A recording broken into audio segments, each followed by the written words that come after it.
बिस्मिल्लाहिर्रहमानिर्रहीम। हमारा जो टॉपिक है इसमें हमारे पास पहले इंट्रोडक्शन है, फिर स्ट्रक्चर और क्वालिटेटिव एनालिसिस है, उसके बाद क्वांटिटेटिव एनालिसिस है और उसके बाद उसकी एप्लीकेशंस है।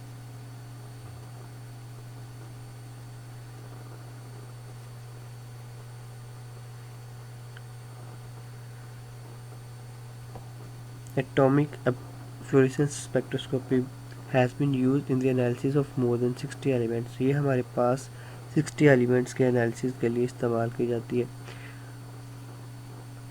इसका जनरल यूज जो होता है वो एलिमेंट की कॉन्सेंट्रेशन डिटरमाइन करने के लिए होता है। और हमारे पास कुछ जो एलिमेंट्स हैं जिनकी हमारे पास कॉन्सेंट्रेशन 10⁻⁻18 मतलब हमारे पास बहुत लो अमाउंट में इनकी कॉन्सेंट्रेशन हो, हम उनको भी डिटरमाइन कर सकते हैं एटॉमिक फ्लोरेसेंस स्पेक्ट्रोस्कोपी की मदद से। जो हमारे पास एटॉमिक फ्लोरेसेंस स्पेक्ट्रोस्कोपी है ये हमारे पास स्ट्रक्चरल या क्वालिटेटिव एनालिसिस का टूल नहीं है।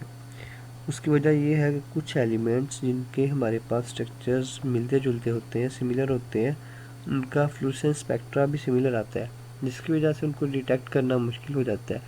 लेकिन ये क्वांटिटेटिव एनालिसिस बड़ा अच्छा करता है, इसलिए हम इन्हें क्वालिटेटिव में नहीं यूज़ कर सकते। तो सबसे पहले इसका है ऑयल स्पिल आइडेंटिफिकेशन।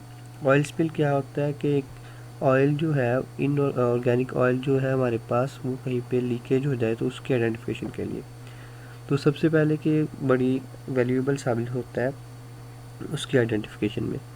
उसके बाद उसका सोर्स जो है, हम उसका एमिशन का सोर्स उससे भी डिटरमाइन कर सकते हैं। उसका सोर्स डिटरमाइन करने के लिए जो उसमें हमारे पास पॉसिबल हाइड्रोकार्बन्स हो गए, उनका वाइब्रेशनल स्ट्रक्चर का हम डिटर्मिनेशन करके तो फाइंड कर सकते हैं। तो उसमें जो हो सकते हैं हमारे पास ऑर्गेनिक कंपाउंड्स, उसमें क्राइसिन है, पैरालीन है, पायरीन है, फ्लोरीन है एंड 1,2 बेंजोफ्लोरीन है। और ये सारे कार्सिनोजेनिक होते हैं और जिनकी वजह से पोल्यूशन पैदा होती है। तो इनकी आइडेंटिफिकेशन करने में एटॉमिक फ्लोरेसेंस स्पेक्ट्रोस्कोपी मदद करती है।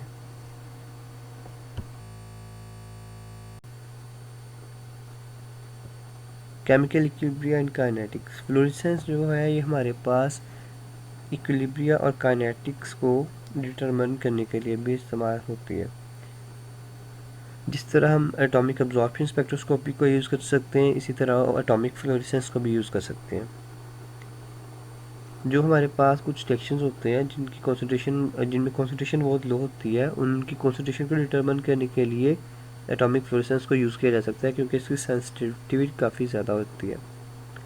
और इसमें हमारे पास जो, अगर उसकी मॉनिटरिंग पॉसिबल ना हो तो हम फ्लोरेसेंस प्रोब या टैग्स यूज़ करके प्रोटीन्स वगैरह को स्पेसिफाई कर सकते हैं और उनको डिटेक्टेबल बना सकते हैं। जो हम उन्हें टैग प्रोवाइड करते हैं वो एनर्जी ट्रांसफ़र प्रोसेस में यूज़ होते हैं, जो प्रोटीन की पोलैरिटी और उनकी रिएक्शंस की जो साइट्स होती हैं उनको डिटरमिन करके तो उनको फिर डिटेक्ट किया जा सकता है इसकी मदद से।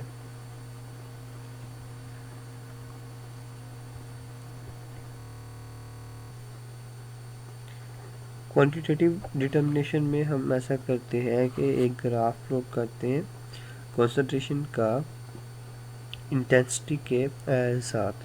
तो ये जो ग्राफ है ये हमें फिर इसकी इंफॉर्मेशन देता है। इसमें हमारे पास जो लीनियर कर्व होती है वो लो कॉन्सेंट्रेशन मेटल आयंस की डिटर्मिनेशन के लिए इस्तेमाल की जाती है, जबकि जो हायर कॉन्सेंट्रेशन है वो कन्वेक्स शेप्ड ग्राफ बनाती है। फ्लूरेसेंस इंटेंसिटी के लिए हम सॉल्यूशन में एनालाइट की कॉन्सेंट्रेशन भी डिटरमाइन कर सकते हैं और किसी मेटल आयन की कॉन्सेंट्रेशन जो है वो स्टैंडर्ड कर्व से डिटरमाइन की जा सकती है। इसके साथ कंपेयर करने से fluorescence intensity for solution containing the analyte is unknown concentration is measured. Unknown की कॉन्सेंट्रेशन मेजर की जाती है और जो हमारे पास फिर स्टैंडर्ड कर्व होती है उससे फिर उस कंपेयर करके तो मेटल आयन डिटरमाइन किया जा सकता है। उसके बाद मेरिट्स एंड लिमिटेशंस आ जाती हैं। तो सबसे मेन एडवांटेज वो इसका ये है कि इसकी सेंसिटिविटी काफ़ी ज़्यादा हाई होती है, जिसकी वजह से हम कंसंट्रेशन डिटरमिन कर सकते हैं और उसके मुकाबले में जो एटॉमिक एब्जॉर्प्शन होती है वो इतने हाई रिजल्ट्स नहीं देती। उसके बाद इसमें इंटरफेरेंसेस भी काफ़ी कम होते हैं, जिसकी वजह से हमें डिटेक्शन की जो हमारे पास आउटपुट है वो काफ़ी अच्छी आती है और इसकी वजह से हम excitation energies high excitation energies वाले एलिमेंट्स को डिटरमिन कर सकते हैं। कुछ जो हमारे पास मेटल्स और मेटलॉइड जिनमें lead, cadmium, tellurium, mercury, arsenic, antimony, selenium and tellurium है, इनको हम ये कर सकते हैं, डिटरमिन कर सकते हैं एटॉमिक फ्लोरेसेंस स्पेक्ट्रोस्कोपी की मदद से।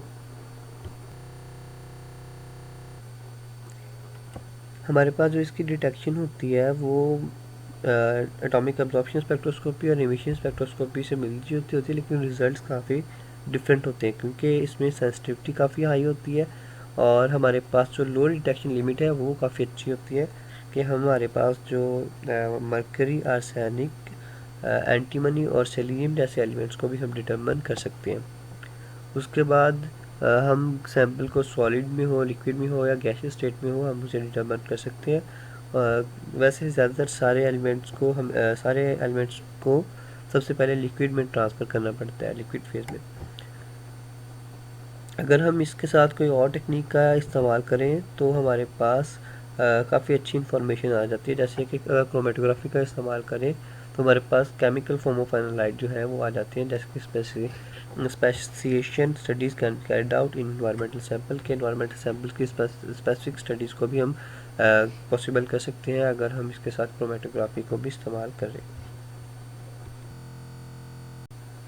अब इसकी कुछ लिमिटेशन को भी चेक कर लेते हैं। सबसे पहले कि हमारे पास कि अगर हमने कोई डिटेल्ड इंफॉर्मेशन देखनी है या कुछ इजाफी देखना है तो हमें कोई और टेक्निक जैसा कि क्रोमेटोग्राफी है तो इसका इस्तेमाल करना पड़ता है, तो ये अकेला इतनी इन्फॉर्मेशन नहीं देता है, इसके साथ किसी और टेक्निक को यूज़ करना पड़ता है।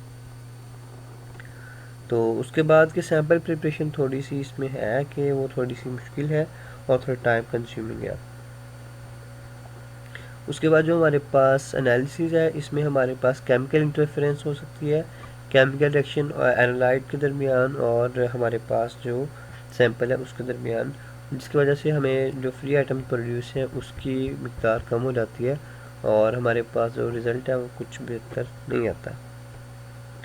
और हमारे पास ये जो टेक्निक है ये ज़्यादातर जो इस्तेमाल होती है डिटेक्ट करने के लिए वो मेटल्स और मेटलॉइड को डिटेक्ट करने के लिए इस्तेमाल होती है, तो इस वजह से ये थोड़ी सी लिमिटेड हो जाती है according to the type of element that we are trying to determine.